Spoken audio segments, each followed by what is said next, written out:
আমাকে তো নৌকা ভাড়া করে আনতে হতো ইন্ডিয়া থেকে, 80 টাকায় যেতে হতো দিল্লিতে, যদি এই পুকুর কাটা বন্ধ করতে না পারতাম। নৌকা মাথায় করে ইম্পোর্ট করে আনা, এই মোহনপুরের প্রবাদিত সব কাটা শেষ হয়ে যেত, যেভাবে অব্যাহত রেখেছিল গত বিগত গভর্নমেন্ট আর হচ্ছে পরের যারা।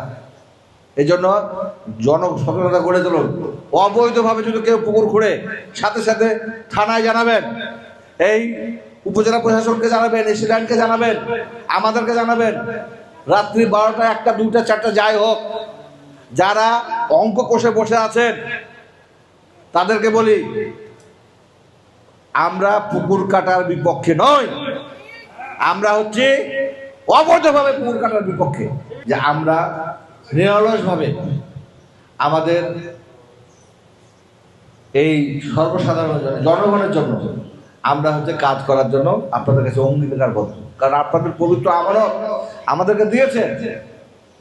আমাদের নেতা তারেক রহমানকে প্রধানমন্ত্রী বানিয়েছেন আপনারা ভোট দিয়ে, আমাকেও পার্লামেন্ট মেম্বার বানিয়েছেন। সুতরাং আপনাদের কাছে আমার জবাবদিহিতা আছে। যে কোনো নেতা কর্মী শুধু নয়, সর্বসাধারণ যে কেউ আমার কাছ থেকে কই ভোট নিতে পারে।